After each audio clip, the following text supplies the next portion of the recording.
Getting ready for the start of the Pocono Mountains 150. It's race number 11 in this 2014 Camping World Truck Series season. Let's take a look at some of the things you need to keep an eye on.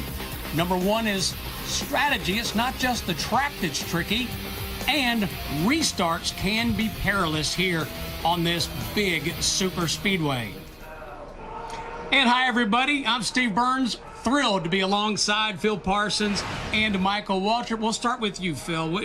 There's so much about this racetrack that presents a challenge for the team and the drivers. It really does. This race has been 50 laps in the previous years, but they added 10 laps to it. And all the crew chiefs said that really changes our strategy. We may run this race like a road course. We're going to start from 60 laps and back up. We know we can run around 30, 31 laps on fuel. So some of these guys may forsake coming down pit road if the caution comes out at 15 or 20. And they may say, we're going to stay on the racetrack. We want to pit under green around halfway, around 30, 31 laps, and then we're good to go to the end. And then we hope the caution comes out for the rest of the guys to have to come to pit road, but they will be behind us for this restart. And the restarts are where I like to talk about, Phil. They're going to be amazing. As the race winds down here at Pocono, action always heats up. We always have cautions in the last 10 laps. This set up the final green-white checker, three-wide racing back in the pack. And Ryan Blaney started on the outside of the front row. He was second. But look, Paludo takes Quiroga three wide, and Blaney grabs the lead.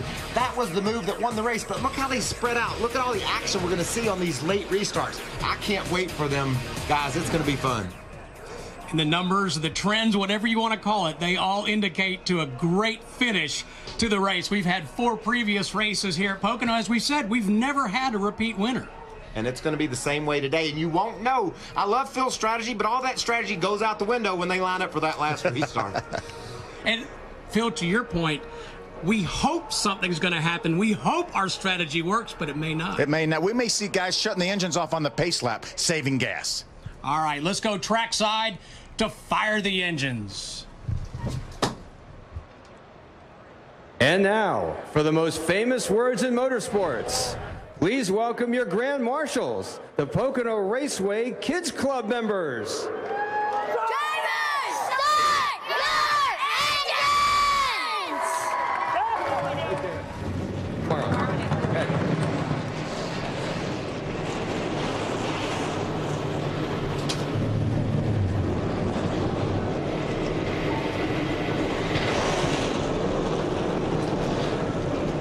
Just moments away from the start of the Pocono Mountains 150. Stay with us here on Fox Sports 1.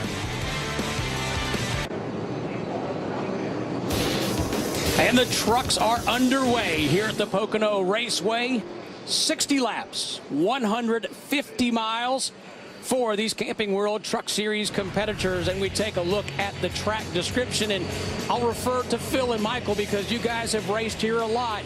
It's a super speedway with not a lot of banking. It's a super speedway. That's a road course. Fast speed, too. These truck guys will not shift like the Cup guys will, but you go probably upwards of 185 miles an hour down the front straightaway into a bank corner, but it's a sharp turn, and you got to get that thing going the other direction toward the Long Pond straightaway. Yeah, and you just have a lot of fun in the tunnel turn. These drivers barely lifting these trucks. We're going to go 60 laps, 150 miles. We talked about that. That's 10 laps further than before. Strategy is right on making it on one stop. It'll be interesting to see what these smart crew chiefs decide to do in order to try to gain track position. All right, let's take a look at our starting lineup. Some star power up front.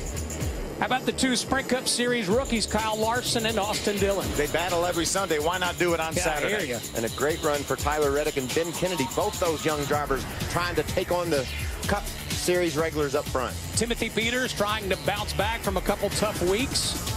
Justin Lofton, limited schedule, but always fast here. And Ryan Blaney, our point leader, back in row 4. First time he's ever led the points. Row 5, you got Matt Crafton alongside Clint Boyer.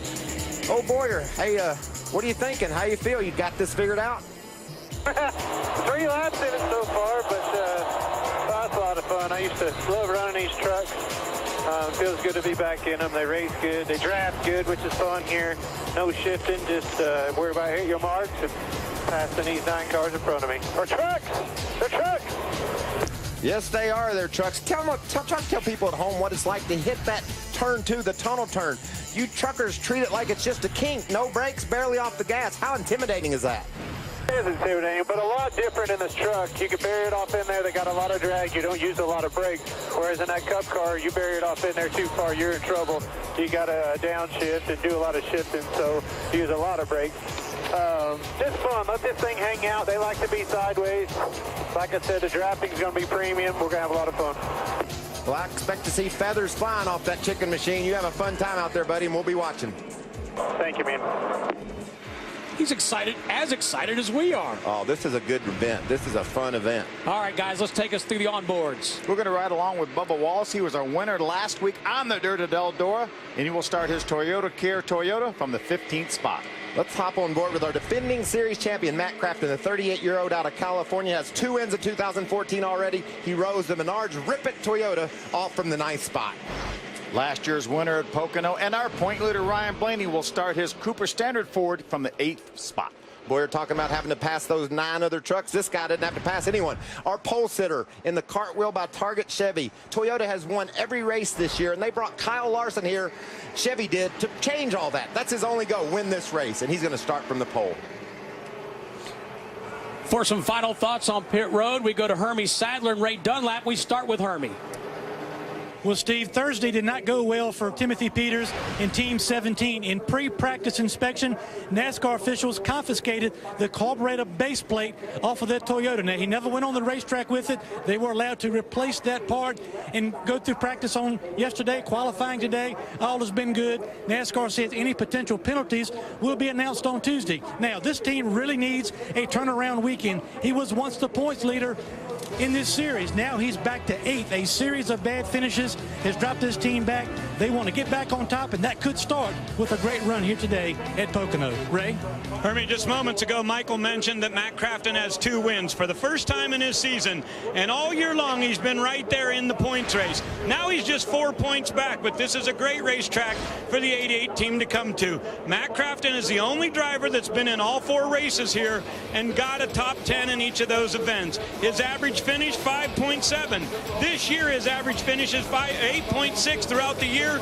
They know that coming to this track, it gives them a shot at getting right back in that point lead. Matt Crafton loves Pocono, and today he said he hopes they have just the right balance to be competitive and have a shot at the win. Hermie, Ray, thanks very much. It is almost time to throw the green flag on the Pocono Mountains 150. Stay with us.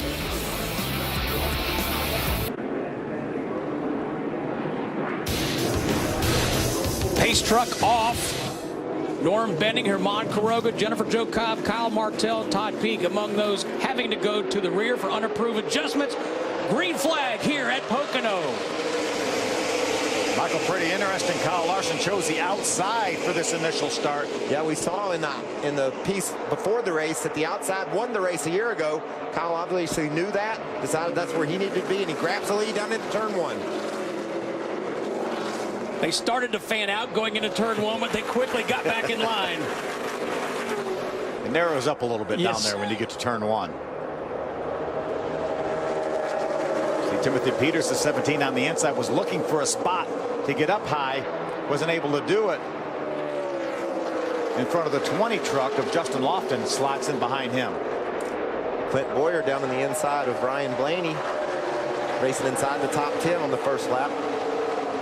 Dives hard into 3. Can he hold position down low? It looks like Blaney's going to make a strong run on the outside. A lot of grip on this racetrack. This amazing repaving job they did here a couple years ago. This is just a fun racetrack. Drivers, all of them talk about how much fun it is to race around Pocono.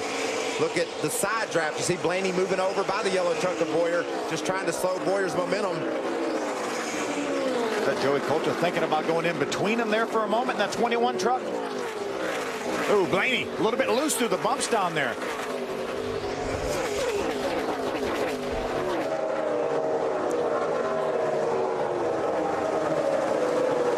Matt Crafton in the 88 battling Timothy Peters in the 17. He'll take that position for the time being. That's the 7th spot that just changed hands. See Boyer looking on from 8th behind. Talk about Peters needing a good run. That team's really thumped their toe lately, so having a steady, solid run today will keep him in that points battle. He's got some ground to make up. On board with Bubba Wallace, our most recent winner at Eldora. He's chasing Jason White. Look at this draft, Bill. We talked about the hold the truck punch there. Look at the way Bubba pulls up on White as they race down toward turn 1. He's going to get up beside Jay White as they get down in turn number 1. Now that's hard sledding, too, to get down on the bottom at those speeds and keep that truck pinned. Your aero is all out of whack when you get down low like that. Bubba did a nice job of holding position against Jason White, and when they get to the tunnel, Bubba should have an advantage. Got a little bit of help right now. His teammate Eric Jones, the 51 truck, slots in behind him. That's going to push him by Jay White in the 9 truck. See, Jay didn't want any part of that outside as he approached that tunnel. Doesn't race all the time. Get his legs under him a bit. Don't go running through the tunnel too wide. I think that was a good decision. Just saw our leader, Kyle Larson. Austin Dillon runs second. Meanwhile, Joey Coulter in the 21 truck. He pulls alongside of Timothy Peters. Good side-by-side battle here as they get to the start-finish line. That is a battle for the 10th spot. Again, Peters runs to the inside to try to put a draft on the 21 truck to slow his momentum, but it doesn't work. Coulter around for that spot. Remember, Joey Coulter is a former winner here in the Truck Series at Pocono. 2 years ago, driving for Richard Childress Racing.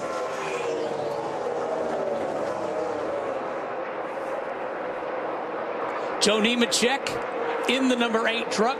Herman Quiroga's made up a lot of spots from the start of this race. Yeah, they went to the garage during the qualifying session for some adjustments. They had to go to the very back of the pack here. He's made a nice move forward.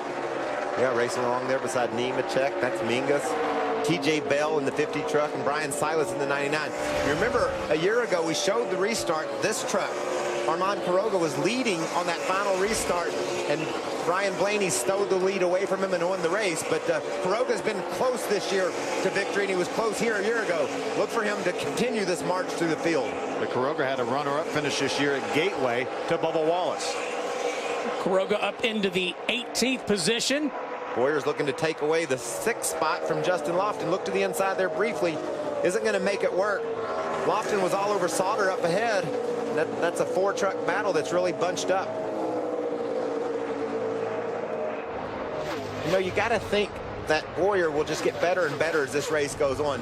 Not only because of his Cup experience and understanding how the tires fall off and what to expect as he races forward, but also just getting used to the truck and the Truck Series, how the draft works, how the aerodynamics work, what the truck wants to do, what its tendencies are. As he learns those things, maybe makes a call to Mike Beam for his crew chief for an adjustment. Look for this truck to get steadily better. As we ride along with Ryan Blaney right now, Ryan's in the 9th spot. It looked like his truck was a little bit loose off of turn number 3. And remember, guys, we talk about whether these guys are going to stretch it, try to make one pit stop. You don't get much time to take a whack at adjusting these trucks if they're not to the driver's liking.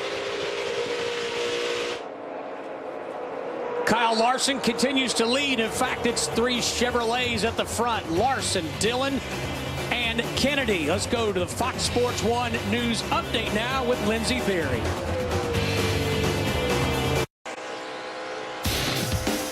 Welcome back to Pocono. Kyle Larson at work. He has led all 9 laps thus far here in the Pocono Mountains 150. Hermie Sadler has more on that 32 truck.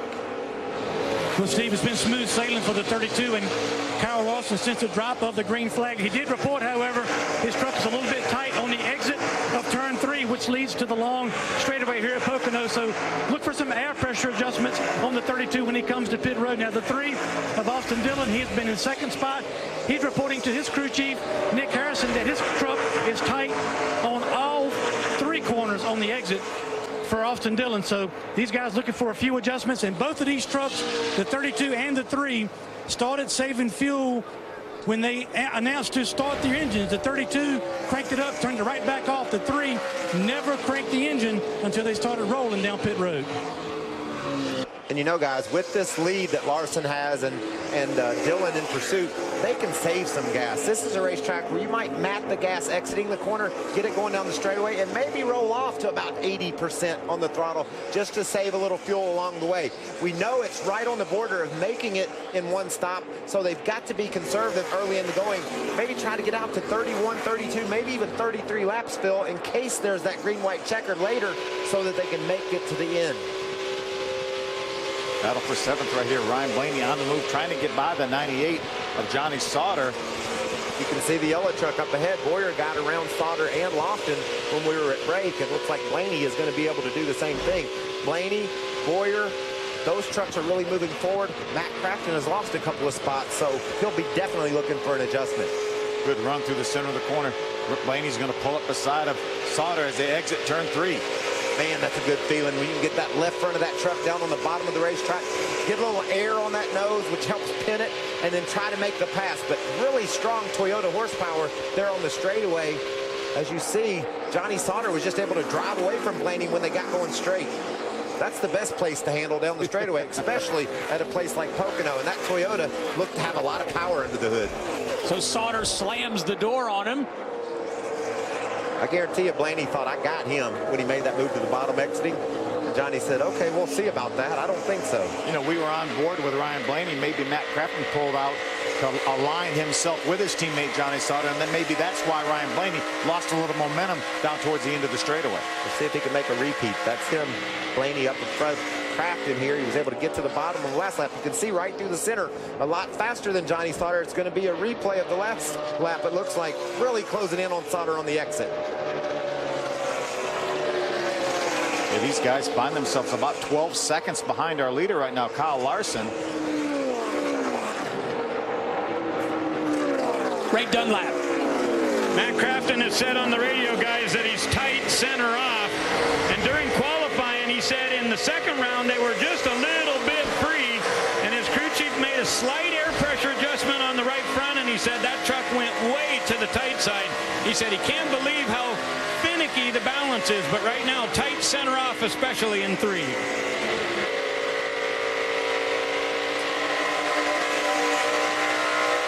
Talking back and forth with the crew down there on Matt Crafton's number 88 truck. That's Carl Joyner, crew chief, reporting that the truck isn't handling just the way he wants, and that's evident by the fact that Matt's losing some ground. Look, Blaney to the inside of Sauter again. Obviously, that 29 truck strong on exit of turn 3, center and off. I think he's going to be able to hang in side by side with Sauter down into turn 1. Here comes Crafton, like you said, Phil, drafting with Johnny Sauter. That helps Sauter, but I think that 29 truck is just too strong. And I think Matt was a little farther behind this time than he was that other time. So this time Blaney makes the pass. Now it looks like Crafton's going to challenge his teammate. See the 21 truck, Joey Coulter, he's behind Crafton, that white truck, and then Timothy Peters, the red and white number 17. Working lap number 13 of 60. You know, one thing about this strategy, talking about making it on one stop, guys, if this thing goes green as we watch Ben Kennedy right now holding down the 4th spot, you know, we talk about Blaney and them being 13 seconds behind the leader. They'll never be able to overcome that unless we get a caution flag to close this thing up if we only make one pit stop. University of Florida graduate Ben Kennedy rides in the 4th position. I think 4th is where that truck is like to be. He was 4th fastest in the first practice, 4th fastest in the second practice, and nowhere did he qualify. 4th. And then you can see Boyer got around Justin Lofton, but he hasn't been able to drive away from Justin. Boyer's running in the 5th spot just behind Kennedy, and the last couple of laps Tyler Reddick and Ben Kennedy have been faster than our leader Kyle Larson. It makes you wonder, is Larson up there saving some fuel like we talked about? When you're racing like we saw Ryan Blaney, Johnny Sauter, Matt Crafton, those guys racing, you can't save any gas. But when you're cruising out in front, a couple and a half seconds in the lead, maybe that's in conservative mode. Larson leads Austin Dillon and Tyler Reddick. Stay with us here in Pocono.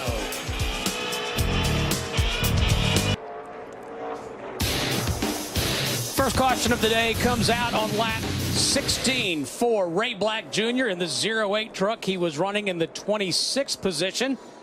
Got a bunch of flat tires right now as well as some body damage. Exiting the tunnel turn, I think the most difficult turn in all of NASCAR. And you can see just thing bobbles in the middle, and it just upset the truck enough to where it comes around, and Ray tries to hold on to it, but unfortunately catches that inside wall. There was a time when that wall wasn't there, Phil. Yeah. I've seen some people a lot of grass. Get sideways in that grass, so that's good safety. It wasn't a good break for Ray Black Jr. because of the damage, but safety is more important. So, Michael, Phil, how does this affect the strategy? Kyle Larson's going to pit. Ray Dunlap. Matt Crafton is coming in. He said his truck was really going wicked tight, so they're going to make an air pressure and track bar adjustment. The 31 of Ben Kennedy also down here. They're going to go Sunoco fuel. Now for Crafton, he said, give me whatever you can to try to give me some track position too. They said, well, if we're coming, let's do 4. Hermie? 32 of Kyle Larson waited to the last possible second for his crew chief to call him down pit road. He likes his truck a little bit tight off of turn 2. 2 right side tires and air pressure for Kyle Larson. Guys, I'm not surprised as we watch Clint Boyer leaving pit road. I'm not surprised that the truck's maybe outside of the tail end of the top 10 coming in. I was a little bit surprised with Kyle Larson coming in. Austin Dillon, Tyler Reddick stay on the racetrack. Yeah, I agree with you, Phil, but now these guys know they've got to make another stop, and they're going to have tons of gas to get to the finish. So this could play out well if there's a bunch of green, white checkers late, which we've seen in the past. That's what the numbers say.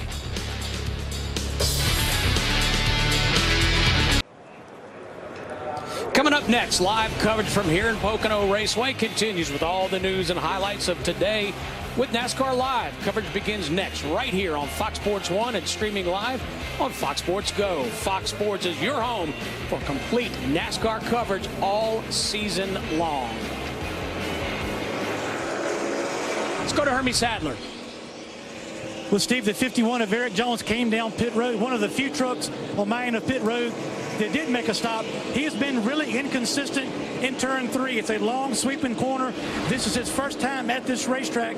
Depending on how he made the entry to the corner, he'd be too tight on one entry, free the next. So they brought him down pit road, air pressure adjustment, 2 right side tires. And if the 51 can nail turn 3, Ray, he's got a chance to make his way to the front. Well, Hermie, Clint Boyer came on the radio and he said, guys, it feels like the nose is not down on the track enough.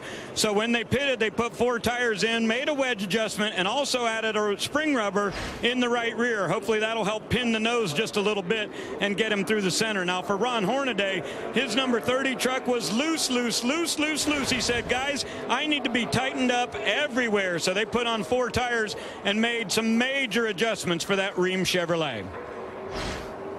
Top 4 trucks stayed on the racetrack that time. Austin Dillon, Tyler Reddick, Justin Lofton, and Ryan Blaney. And I like this 19 truck, the Pep Boys Ford, Brad Kozlowski Racing, and Tyler Reddick. He was able to stay right there in the top 3, running lap times that were comparable to our leader, Kyle Larson. This young man's doing a great job. He's got a shot. He's got a truck that has a chance to win the race today, along with his teammate you see right behind him on the right up there, Ryan Blaney. Both those Fords are strong that Brad fielded today. It looked like Ryan struggled a little bit on the initial start, dropped back a few spots, but then was making his move back towards the front. We saw him get by, work Johnny Sauter, and finally get by him. Well, we've seen Toyotas win every race so far this year. Kyle Busch Motorsports has won 8 of 10. Matt Crafton the other 2 victories, but it's looking like Ford and Chevy are in charge today.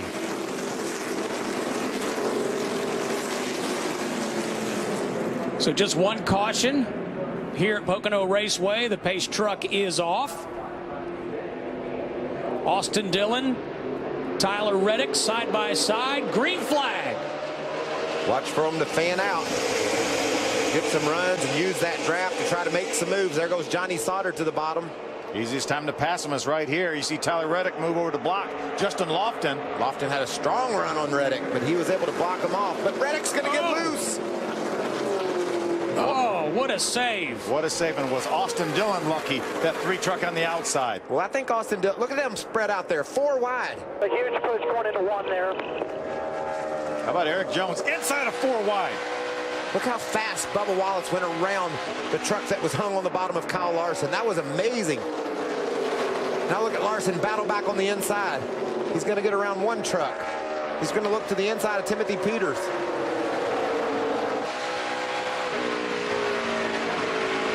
On board with Kyle Larson, Timothy Peters just in front.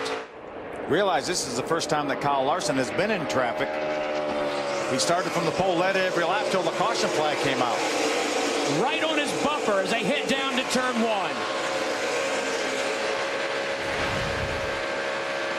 1. Larson to the inside, and he'll make the pass. He'll bring Eric Jones with him. Eric makes an adjustment or 2. Oh, he barely barely slid up in front of Timothy Peters. I don't think he intentionally did that. I think he had to chase that truck up there in front of Timothy Peters. That's when you're looking for a little help from a friend. Give me some space, brother. Look at Boyer around Matt Crafton. Boyer restarted 12th. That takes him up into the top 5. Boyer being given credit for the 4th position. Larson gets by Bubba Wallace. Now he's going to chase down that 88 truck, the Menards Toyota, Matt Crafton.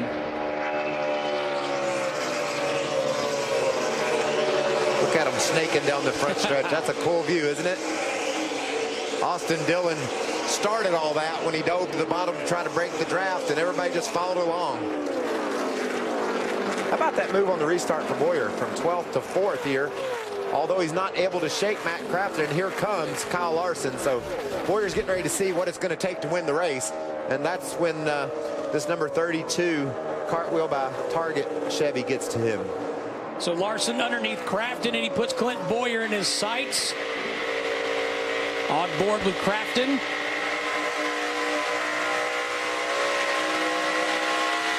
Look at that. That's the shortest straightaway on the track, and he ran over 174 miles an hour down into the corner. Really curious to see what he runs down at the end of the straight. He exits the corner at about 148 miles an hour. We're going to go past 160. Yeah. Then we're going to go past 170. Yeah. Start-finish line about 167 miles an hour. Now we're going to get up to about 180. There it is. Past it. Yeah, and that's about close to terminal velocity with these trucks. And then just 14 degrees of bank to keep your race truck from flying out of the ballpark. Right when you're going the fastest, they put a turn. Larson's been able to make his way by Boyer to the 4th spot. Boyer's thinking, I don't think I can do that, whatever he's doing. Yeah. We might need another adjustment or two. Austin Dillon in a Chevrolet is the leader, followed by Ryan Blaney and teammates Tyler Reddick. Stay with us. Larson's on the march.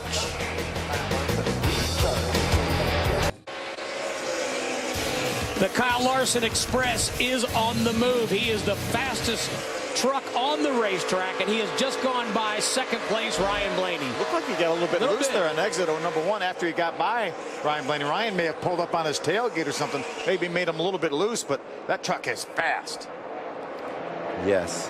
He's the only driver that has run a sub 55-second lap. And he ran that just a minute ago.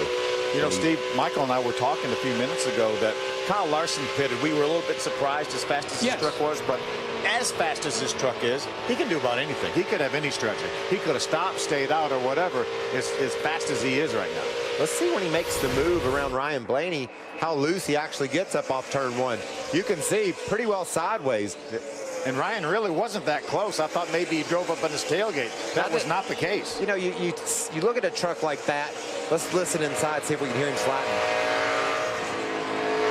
There he is. He breathed the gas, tires squall a little bit. But what you tend to think is, you know, he's just going to take it easy. He's got such a fast truck. These guys aren't going to take it easy. No, they're going to go as hard as they can. You got to get a lead. You got to get out in front. You're in control of the race then. And he's got a truck that he is driving the wheels off. Making it look easy. This is only a 60 lapper, guys. He's making it look easy, but he isn't driving it easy. Austin Dillon right in front. That would be for the lead. Here comes Kyle Larson. You wonder how maybe Austin Dillon's truck has been fairly fast. You wonder how maybe the air off of that truck is affecting Kyle Larson's truck. Pair of Chevys up in front, followed by a pair of Fords, and then a whole bunch of Toyotas. Now they're just having fun out there, it looks like. Timothy Peters to pit road on lap 29. Steve, here's a situation with Peters. He said his truck is absolutely so loose he's about to wreck it. So he called into his crew chief, Marcus Richmond, and said, you got to make a big swing at this thing. And they know that they're right in their window here. Maybe 1 lap short, but Peters said he couldn't hold on to it. Next time by, I expect the 20 of Justin Lofton to be headed down pit road. You want to pit between lap 29 and 30 to be able to be in your window to make it the rest of the way. And also the 3 should be coming this way. Let's check in with Hermie Sadler. Well, the 3 of Austin Dillon making his way down pit road. It seems like it takes forever to get down pit road at 55 miles per hour, but a scheduled pit stop, 4 tires and fuel. Austin says his truck out front was really pretty good. They're going to try to snug him up just a little bit. The 3 truck, 4 tires and fuel. You remember this 3 truck was able to hold Kyle Larson off, and he was on older tires, so maybe an adjustment here, the right adjustment, and they can keep Larson behind him at the end. What's happening down there, Hermie? Eric Jones is back down pit road. He pitted on the last caution for 2 tires. He gets 2 left side tires and fuel, and he's down and away. Phil, these guys are just using strategy. They're like, we can make it from here. Let's get to pit road. Get to pit road. They solved that the tires don't fall off that much. They now have the gas it takes to get to the end. If the caution flag falls now, don't look for them to come back to pit road. Exactly. Austin Dillon pitted on lap number 30. Remember, we had 3 pace laps as we watched Tyler Reddick come in, and so he feels like he's good to go to the end. Hermie, what's going on with that 19? Well, he's been very impressive this entire weekend, Phil. He qualified good. He was good in practice. Has really been very complimentary of this truck. Has not really complained at all. He gets his pit stall. It'll be 4 tires. They talked about a wedge adjustment, but I do not see that taking place. Now they're talking about potentially, yeah, here we go, left side tires as well. Fuel only and a small air pressure adjustment for Tyler Reddick. He's been in the top 5 all day. He's done a great job, Hermie, but man, he almost threw it all the way down in turn 1 on that restart. He makes contact with the 35 of Mason Mingus. Mingus spins around. That's really incumbent on the crew chief for the 19 to let him know who's pitting around him, who's coming in at the same time. And look at that damage on the back of Mingus's truck. Pretty good contact. Yeah, so fortunate that nobody got hit. None of the crew members got hit down there. Be interesting to see if there's damage to that 19 truck. And on top of that, we're getting a report that Tyler Reddick is getting pinched for speeding exiting. When you have a strategy like they have right now, you can't make any mistakes, and unfortunately that was a big mistake. He may have got away with running into Mason Mingus, but did not get away with speeding. You see, again, it's incumbent on the crew chief to say, hey, the 35's coming in. He's 2 pits in front of us. Got to wait 1 split second and let him go through there. And we should mention, too, as long as the 35 is in his pit box, he can pit it. He can pit it. So Reddick serves his penalty. What this is going to do for him, he's going to find himself 1 lap down now. Now, if the caution flag were to come out, he's probably not going to get a wave around, because these guys in front of him, some of them aren't going to pit. Yeah, he's going to have to get the free pass, and that might not be available for quite some time. Ryan Blaney to his pit stall. Hermie is there. Yeah, Steve, the 29 was able to stretch their fuel mileage a couple additional laps as compared to the competitors they're racing for in the top 5. It's going to be 4 tires in this 29. They didn't call for any adjustments, and this little bit extra fuel may come into play if we have a green and white checker. Pretty good pit work there for Brad Keselowski's guys. Remember, we talk about the fact that this racetrack is so long, it takes so long to get around. You're able to make a 4-tire pit stop and have a few seconds to spare. Austin Dillon was the leader when he came down pit road, as we watched Kyle Larson, the 32, come back down pit road. Hermie, what's going on with the 32? Well, it's a scheduled pit stop. They came in earlier, put 2 right side tires on, got him back on the racetrack. He was able to drive his way back to the front. Now they're talking about 2 tires on this stop as well. Top back off with fuel. A little bit different strategy than we've seen from the other top 5 competitors, but this should be the last time we see Kyle Larson on pit road. You know, you talked before the race. Once we're in our window, we got to pit. We got to get that track position. He got 4 laps more than some of his competitors. Means he's safe for a green-white checkered at the end, and they felt like it was time to come in, get their tires, get the gas it's going to take to get to the finish. In case the caution flag falls, he's going to have that track position. I'm pretty impressed with Ryan Blaney being able to stretch his fuel to lap 33 from the start of the race.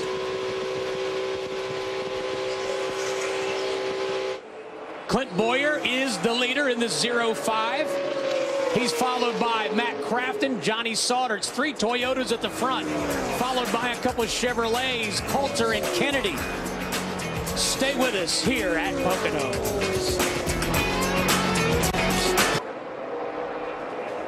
Clint Boyer, your leader in a Toyota here at the Pocono Raceway. It's the Pocono Mountains 150.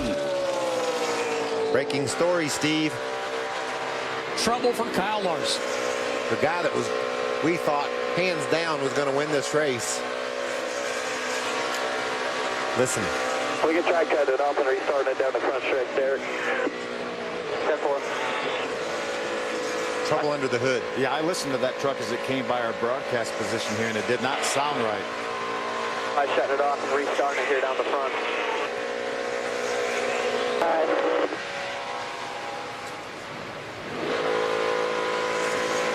Not sure what that was. Nothing, he says. Yeah, I would have guessed that.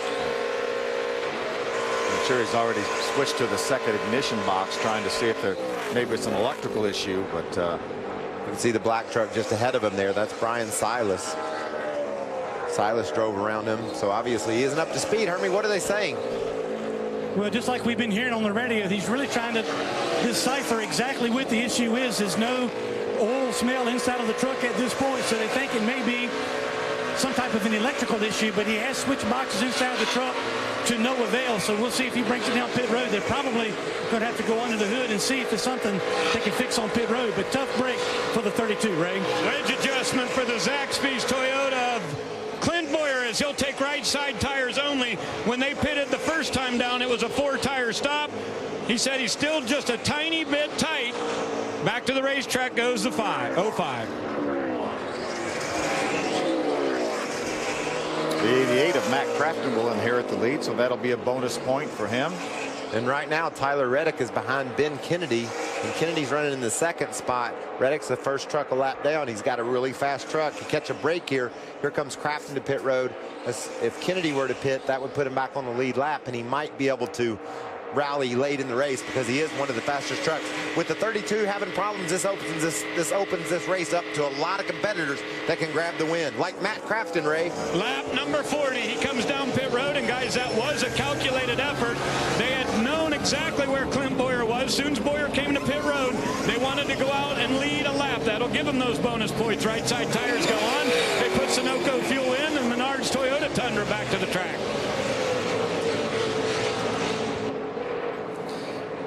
Good point, Ray. Crafton comes in here second in points, just 4 behind Ryan Blaney. It's time now for our Camping World.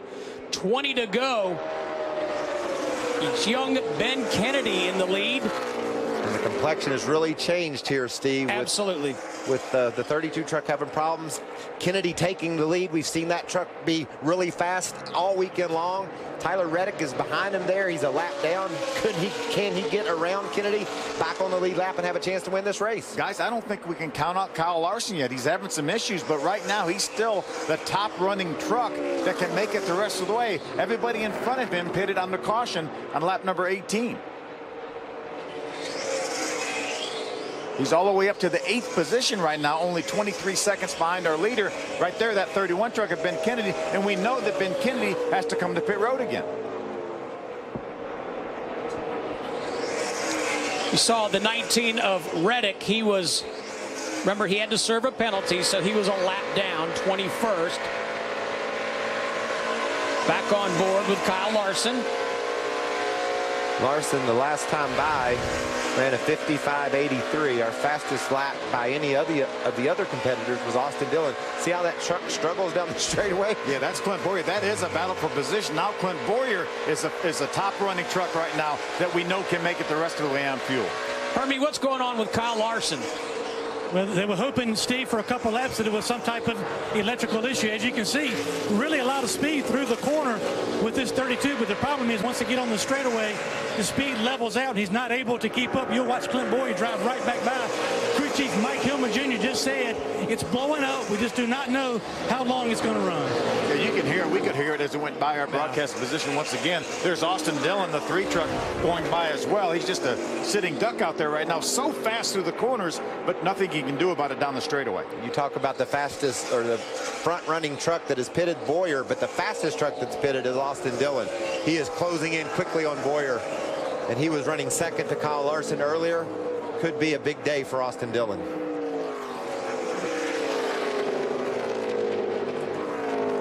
Boyer able to make his way by Tyler Young, the 0-2 truck. And Tyler Young is running the 6th spot. We've seen a lot of progress from this 0-2 team. He's able to get that truck toward the front more often than he has ever been able to over the last few weeks. A couple of top 23, top 20 finishes for that team.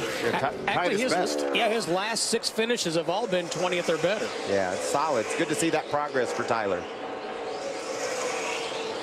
See, Austin Dillon closes in on the rear tailgate of Clint Boyer in the 05 Zaxby's truck. See Matt Crafton right there, the yellow truck. Here's Ben Kennedy. Ben continues to lead. He's run about 25 laps since he last pitted on lap number 18.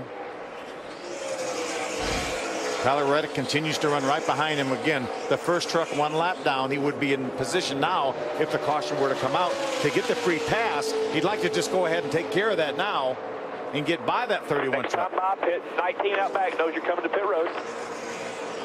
So Ben Kennedy to pit road. They warned Tyler Reddick, or warned him that the 31 was coming to pit road. Tyler Reddick a little bit wide on exit there.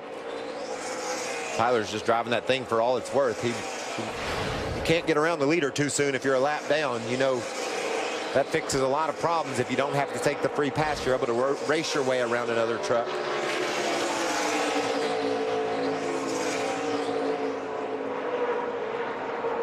There's the 2 Thor Sport trucks racing along with Eric Jones. Let's see what happens here. Whoa. Whoa. Wow. Johnny Sauter and Eric Jones making contact. Matt Crafton right behind them. I think Johnny just got loose a little bit, came off the gas, and Eric didn't have anywhere to go. I was on the gas, obviously. Ray Dunlap. Ben Kennedy will be here in just a few seconds. Last time he was on pit road was lap number 18. He goes over the line slightly. They'll have to back him up. They get him back. They'll get the Sunoco fuel in. No tires here. They want to put a little piece of tape on the nose. He just said moments ago, don't change much. This thing is really, really good. Well, that's what's tough there. It's hard to make a mistake and overcome it. Battle for the lead right now. Joe Nemechek, the A truck, has the lead since that pit stop by Ben Kennedy. Ron Hornaday is going to take it over in the 30 truck. The 4-time series champion to the lead. Joe Nemechek had an engine problem. They started from the rear of the field, and man, he's coming on. Got the lead. Now he's going to have to make a pit stop, and so does Ron Hornaday. 15 laps remaining here at Pocono. It's Hornaday and Nemechek out front. How will this all play out? We'll find out.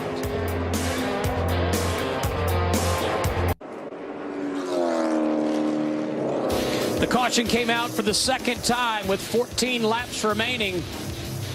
The number 59 truck of Kyle Martell hits turn 1 after a flat left rear. Martell 2 laps down in the 24th spot when misfortune struck. Looks like a left rear tire goes down on the front straightaway. He knows he's got a problem there, tries to slow down, but watch this thing get to wobbling and turn into the outside wall. He was really pretty fortunate. You see it, there's a lot of bumps to that truck. But if he would have been down on the bottom of the racetrack and cut that left rear tire down, that thing would have hit the wall a ton. So as bad as it is, it could have been a lot worse. But now what are we going to do? Yeah, how does this affect the outcome of this race? Well, here's the top 4. We know they have to come in because they haven't pitted since lap 18, Ray. And most of the guys that came down under green flag obviously went with 2 tires because they wanted to get in and out of the pits quickly.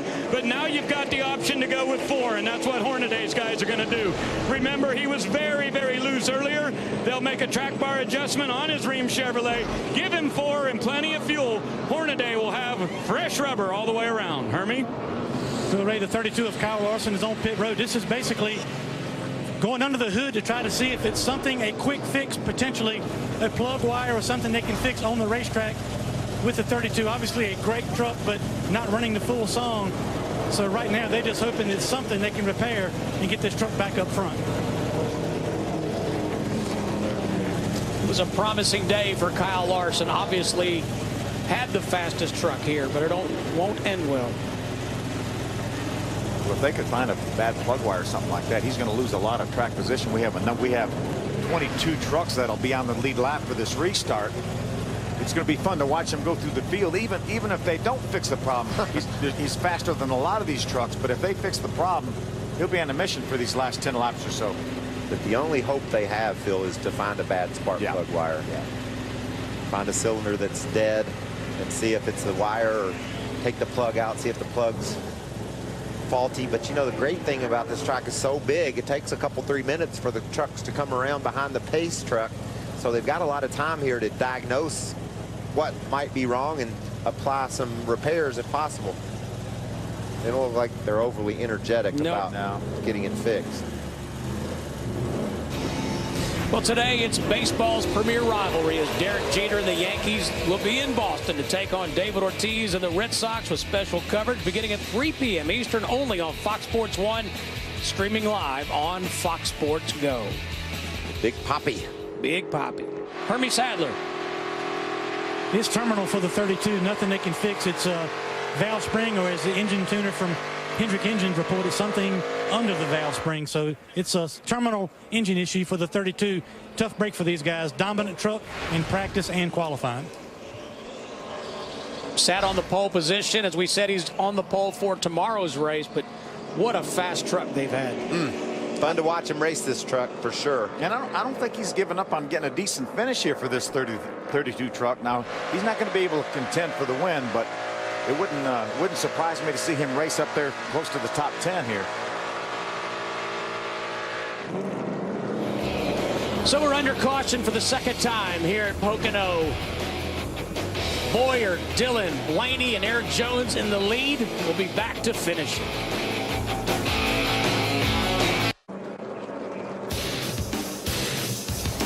Glad you're back. It's time to shoot this thing out here at the Pocono Raceway. Clint Boyer filling in for an injured John West Townley finds himself in the lead. Let's see if we can get a word with Clint before this last restart. Hey, Clint Boyer, last night about 8 o'clock, you texted me up and said, I'd drive that old chicken truck if those boys need some help. I like Zaxby's and John West Townley and those guys. And now here you find yourself leading. Can you hold off the pack? Man, I hope so. It's John West did a good job, setting this thing up. It's a lot of fun running these trucks. Like I said, they're so air dependent. You can draft and everything else. That draft's going to be big here. If I can get out front and hold him off, it's kind of like Talladega, Daytona. You're going to have to block some runs and be aggressive here, but I think we can do it. All right, well, finish her up. It's been fun to watch. This is a big restart. These are the key to winning these races, so be ready, bro. I'll try to make you proud, boss. Love that. All right, 1 lap to go before we go back to green. It's time now for our Ram Guts and Glory, and it has been a treat to watch Clint Boyer come through the field. Yeah, just, with his experience, got past Timothy Peters. Now he's going to pass the 20 of Justin Lofton and the 98 of Johnny Sauter at the same time. Here's Kyle Larson, the truck that's been so strong, and that was a battle right there for the trucks that have been down pit road under green. And there's the crew chief, Mike Beam. Mike and John West Townley have done a great job bringing this truck to Pocono, running 7th in the first practice, giving Clint something that he had the chance to win with. But I'm telling you, I think Austin Dillon, right there on the inside of Clint, has a faster truck. We saw Austin run Clint down. He couldn't get around him. This is going to be a shootout. Another truck that's been really fast is Ryan Blaney. He's right behind Dillon. We talked at the start of the show what these restarts were going to be like. You're getting ready to see a crazy one. So it's Boyer, Austin Dillon, Ryan Blaney, Eric Jones, Matt Crafton, Johnny Sauter, Justin Lofton, Joey Coulter, Herman Quiroga, and Jeb Burton in the top 10. How about a call for Quiroga? Started at the back of the pack because he made adjustments during the qualifying session, has worked his way up into the top 10. There he is in that 77 truck. Another fast truck right behind him is Tyler Reddick. Remember we talked about how important it was for Tyler Reddick to get by Ben Kennedy. Although Ben Kennedy did come to pit road, Tyler Reddick now will restart 19th. If he got the free pass, he would have restarted 22nd. And behind all the trucks on the track. 11th. He's going to restart 11th in the 19 truck.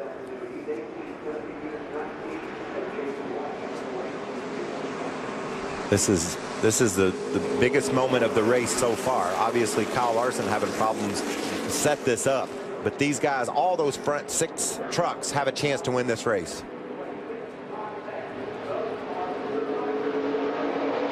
Here we go. Green flag at Pocono. Great start, Austin Dillon down on the bottom. He was nose to nose with Boyer as they went across the start-finish line. Here comes, is that Bubba Wallace looking to the inside? Yep. Here comes Armand Quiroga. You talked about that run he's having. He's on the inside. There goes Dillon around Boyer. On board with Ryan Blaney. Dillon gets by Boyer. Ryan Blaney's lost all his momentum. Now he's in the middle of a 3-wide situation. What about Quiroga? He's going to make that move. Oh, he's tight. Right in front of Matt Crafton. Time is running out here. We're coming down to 7 to go. 8 laps to go right now.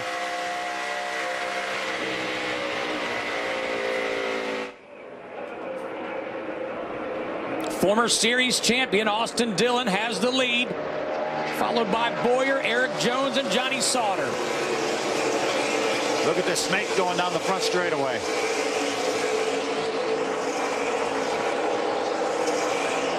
Eric Jones, another truck that's done a nice job. At the start of this race, he's talked about how loose he was and the truck wasn't handling properly, but they've made some adjustments. Look at Hornaday. He's going to get it up against Bubba Wallace. Ben Kennedy makes a nice move on the inside in the 31 truck. Wow. On board with Bubba Wallace. That's racing back for the 11th position. Hornaday pushing ahead on the inside, but Bubba's going to hang on the outside. Tough to go through that tunnel turn side by side. Looks like they're going to make it. Oh, trouble. Tyler Reddick turned around by Armand Quiroga. Third caution of the day comes out on lap 53. Just got turned by the 77. Yet another caution and a restart within the last 10 laps of this race. We told you, didn't we? Yep. Tough break, though, for Tyler Reddick. Such a good run, strong run. Had gotten his lap back. Got his lap back, made one mistake, speeding on pit road. And those trucks were running inside the top 10. And there you see it, 40% of the cautions have come in the final 10 laps. Ooh, a lot of damage now to Quiroga's truck. He's not going to be able to emerge unscathed here. Left front tires down on that truck. Heavy damage. Yeah. He's going to have to come to pit road, give up all that track position. What happened? See, Reddick gets a good run here off the corner. Oh, and just gets loose. Gets loose. And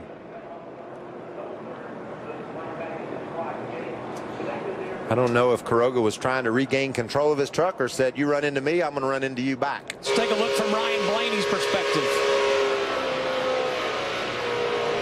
He just tries to make the move on the inside of. got loose before he ever got there, didn't he, Michael? Yes, he did. I think it was a situation where the 77 was just trying to regain control and moved down to the inside and caught the right rear quarter panel on that 19 truck and turned him into the outside wall. That's possible.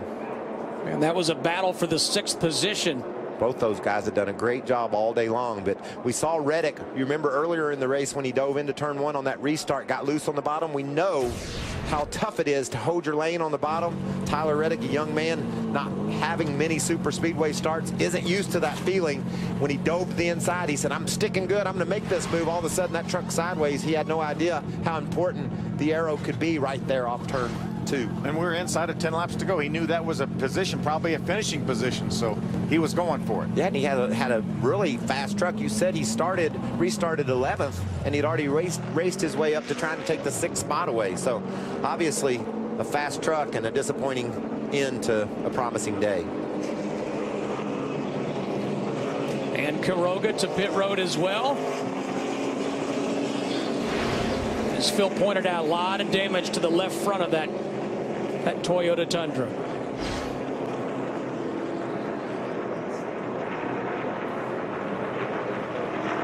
Pick it up, guys, pick it up. Now, where does Austin Dillon restart, Phil? We watched a year ago here, the outside prevailed. Boyer just tried the outside and it failed. Austin got the lead from the bottom. I think I'd go to the outside. I do too. Austin had such a good run. I think you should push it back in. I think it's going to get it on the tire if you do that. I think he timed it just right. He had momentum. When Clint went, he was already rolling, moving towards him. Let's check out the restart that won this race a year ago. Work continues on the 77 of Herman Quiroga. As Phil said, a battle for 6 with Tyler Reddick. Brings out the 3rd caution. This set up the last green-white checkered a year ago. It was Ty Dillon in the 3 truck, Johnny Sauter in the 98. And here from the outside in the 2nd position, that's the 29 truck of Ryan Blaney. He got on the outside of Quiroga. Quiroga got to battling with Miguel Peludo down into turn 1, and around sweeping on the outside, taking the lead was Ryan Blaney, and that was your race-winning move. I like the outside here for Austin Dillon. I really do. He's going to be in control of the restart. That time, I think he actually snookered Clint Boyer a little bit on that restart. That's a potentially race-winning truck. One bobble, one wrong move at the wrong part of the track. That tells you how tough the tunnel turn is. It tells you how tough this Pocono Raceway is. You've got to be precise for 60 laps. He got sideways, did Tyler Reddick earlier, got away with it. Not this time.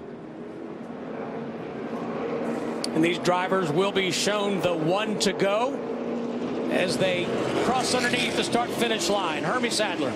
Well, you guys were talking about restarts. Your driver is in position to win, but what's going to happen on this restart? He got the lead from the bottom last time. Well, he chose the top here. I think just a good, clean restart. Maybe O'Salter will give us a good push. Try to get the Yingling Light machine in victory lane. That's our goal today, and we've been strong enough to do it. We'll just see how it works out. That's Nick Harrison. He is a crew chief for Austin Dillon. All right, thanks very much, Hermie. Yingling, that's fun to say, isn't it? And guys, remember, brother Ty got his first nationwide win just 1 week ago at the Brickyard. At Indianapolis, that's exactly right. And then Austin followed that up with a top 10 in the Brickyard 400 the next day, and now he's looking to win another one. Ray Dunlap. Well, let's hear from Mike Beam. Any words of wisdom for your driver? No, I mean, Clint's done a great job. You know, like I said, you know, this is a brand new setup for us, and it's still off a little bit. He's just driving it, you know, having some fun. And so, you know, it was okay, but we had that restart there, and things set down on the front spring. You know, it kind of has got too tight, but, you know, he ain't going to give up. So, you know, hopefully we'll end up having a good day here. But I'm proud of everybody. Really appreciate Clint and Michael helping us out here. All right, right behind Mike Beam, John West Townley watching along. Just tremendous for this race team. A good effort here for Zaxby's, but a brand new setup, and they were doing really well with Mike and John West Townley, and Clint Boyer is going to give them some more feedback here and might even win them a race with it. Exactly, and when we go to Michigan in a couple of weeks, this team will be better, more prepared, and ready to win the race again. So it's nice to see guys that work as hard as Mike Beam and John West Townley, that whole group. Mr. Townley sponsoring the truck. It's just good to see them have some success here at Pocono after what started out to be a dismal Friday afternoon. You boys ready for a shootout? Oh. I don't know. Pace truck is off. Clint Boyer needs a big push from Eric Jones. And the Green flag. Yingling truck needs a push from Johnny Sauter. But Eric Jones is going to want to take a left here, Phil, and get around Boyer. See Blaney pull out here. Several trucks pulling out of line. Boyer's got a good run. Remember, he can get loose down on the bottom, too. Austin has the momentum from the high side. So Dillon to the front, followed by Clint Boyer. Here comes Matt Crafton. He's going to make it 3 wide going to the tunnel. Eric Jones in the 51. Crafton's in the 88 right behind him. On board with Crafton. Great move by Jones. He clears Sauter. That was a strong move. They're wrecking behind them. You heard Brett Griffin, the spotter, talk about Herman Quiroga crashing from. I wonder if that might have had anything to do with the 19 truck. So caution out for the 4th time. More damage to the 77 of Herman Quiroga. Eavesdropping on the radio there, and spotter Brett Griffin said they're wrecking behind you, buddy. And he also said that it looked like Dillon was struggling over the tunnel. Try to put some pressure on Austin Dillon was the advice that Clint Boyer's spotter gave him to try to get closer to Dillon at the tunnel. But I just think that 3 truck of Austin Dillon's too strong for Boyer to be able to do anything with unless he's able to get something done on that restart. Guess what, guys? Green, white checker. Absolutely. Absolutely. Look right side of your screen. Whoa. It looked like Well. the 0-2 of Tyler Young got into the wall. It looked like the 19 truck was involved with that. Then the 19 truck came off of that and made contact with the 77. I just think the 19 truck tried to wreck him once, didn't work, so he wrecked him again. Wow. Yeah. Obviously, he felt like the contact earlier was intentional. Well, it wasn't. He just got loose, and the 19 truck, like I said, just Tyler Reddick just wiped out Armand Carroga. Yeah. And Tyler Young was an innocent victim there in the Absolutely. 0-2 truck. And Tyler Young is, like I said earlier, he's been strong. He keeps getting better and better. Stayed on the lead lap here in this race. Exactly. So that's the problem with intentionally wiping somebody. If you're going to wipe someone out intentionally, make sure you don't involve another truck, especially a kid like Tyler Young, who was doing a great job. With limited resources, I might add. Indeed, and that sets up a green-white checkered finish. Stay with us.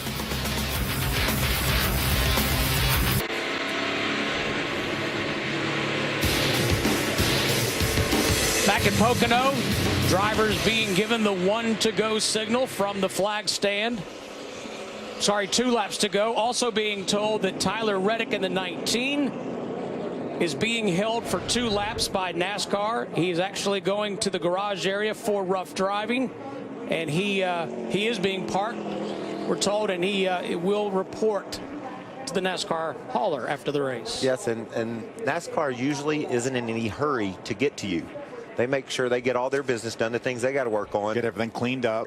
And then Tyler, you just stick around until we're ready for you. And this penalty, rightfully so. I mean, these trucks are running. We saw speeds of over 180 miles an hour, and you just can't go wrecking each other like that and thinking that you're not going to have a penalty. And Michael, to your point, Tyler Young was an innocent victim. You know, having a good day here, and really, it's just. It shouldn't happen on any racetrack, much less a track this big. And it's retaliation. He felt like the 77 took him out, even though I think the 19 got loose initially in the tunnel turn, got into the 77. Then he felt like he took him out. But here's the situation. Looks, the 19 is in the back of the 77 right there. Yep. And that puts him into Tyler Young, and it's going to turn Tyler into the outside wall. You see the contact there. Hard contact for Tyler Young, a truck that was running inside the top 20, doing a great job. And then 19 goes after the 77, puts him in the outside wall.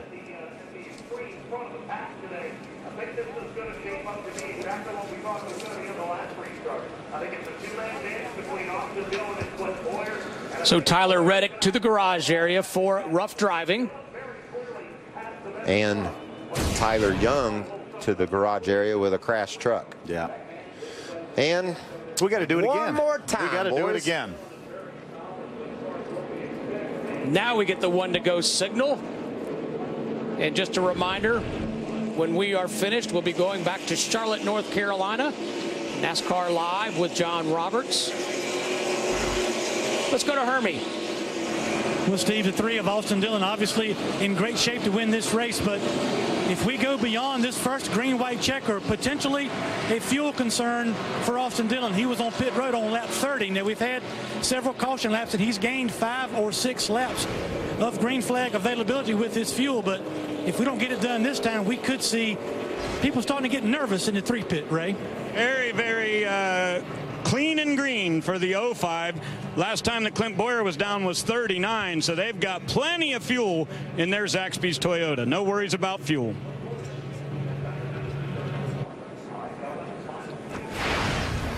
All right, thank you, Ray and Hermie. It's Austin Dillon, Clint Boyer, Johnny Sauter, Eric Jones. Great job by Eric Jones again.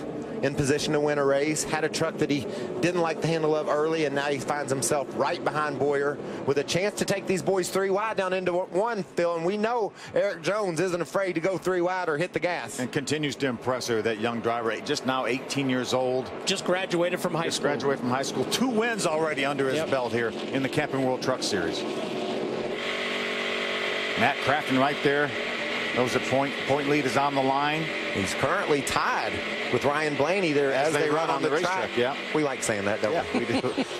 We like it so much we said it together. There's Ryan right there. Looks like Ryan's truck is a little bit off on the initial starts.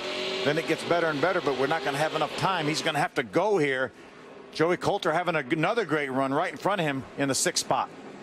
And another guy we need to give a call to is Justin Lofton. He's in the 7th spot, right in the top 10. Any one of these first 6 or 7 trucks, they go into turn 1 like we know they're gonna, anything can happen. All right, here we go. Green-white checkered attempt. Green flag is in the air. Dillon and Boyer side by side.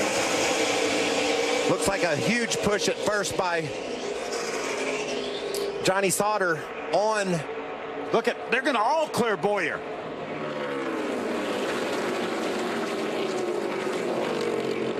Joey Coulter up to 3rd on the outside. Boyer's fighting back on the inside. Needs a push. He's got Ryan Blaney down there. Brian's going to go to the inside, try to get by him on the apron. Wow, what a move by Ryan Blaney to the apron. Here comes Matt Crafton. Joey Coulter in the 21. How'd they make it? Unbelievable. What a restart for Austin Dillon. Woo! Man, Clint Boyer had a bad restart there that let him fan out, and Austin just drove around him. I think Johnny Sauter was the key to that restart for Austin Dillon. He was on the back of that 3 truck, giving him a solid push. White flag for Austin Dillon. Can he break the Toyota dominance? The next flag will end this thing, even if we have a problem. Look at Matt Crafton all the way back outside the top 10. He got down in the dirt over in turn number 3. Now he's in the outside but 3 wide battle. Ben Kennedy side by side. He gets underneath Joey Coulter. Spencer Gallagher in that 23 truck. There's Jeb Burton, the 13 truck. Matt Crafton is dropping like a stone. Austin Dillon headed for turn 3. Is the Toyota dominance over? Here. Good job, guys. Austin Dillon with a checkered flag. So proud of y'all. That's awesome. Thank you, His 6th win in the Camping World Truck Series, the former series champion. What a great run for Johnny Sauter. He pushed Austin Dillon to that lead and then came home with a 2nd place finish. His teammate Matt Crafton, who started up in the top 6, fell to 14th. And with that, lost that tie for the points that he held when that restart happened. How about Joey Coulter, though, finishing 3rd? That team continues to get stronger and stronger. There's Joey Coulter given credit for the 3rd position. Congratulating Austin Dillon. It's been a pretty good week for the Dillon family, huh? I'll say. Ty getting the big win at Indy last week, then Austin top 10 in the Brickyard 400, and now the win in the truck here in Pocono, Pennsylvania. And the weekend's not over. We have Ty racing in the Nationwide Series in Iowa. And then we got Austin racing in the Cup Series in Pocono. Absolutely.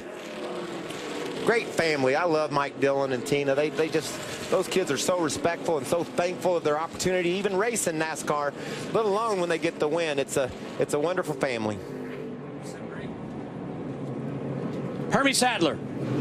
Well, you guys get the job done, Nick. Go to victory lane. How nerve-wracking were those last couple laps because of the restarts and the potential for fuel issues? Yeah, it was nerve-wracking because we only had a few laps left for past advertised distance. But I think the Lord was looking down on us, and, you know, everything worked out. Austin did great. Everybody at RCR for building this truck. It was really fast when we got here, and we made it to victory lane. So thanks to everybody, Yingling Light, Lucas Oil, and everybody supports us, and I'm headed down here to drink a few. Want to have a little bit of a toast in victory lane. All right, thanks very much, Hermie. First Pocono win in the Camping World Truck Series for Austin Dillon. He'll start on the front row tomorrow, but today he's the winner. Stay with us here in Pocono. Hi, I'm Lindsay Theory. Here's what we're working on for Fox Sports Live.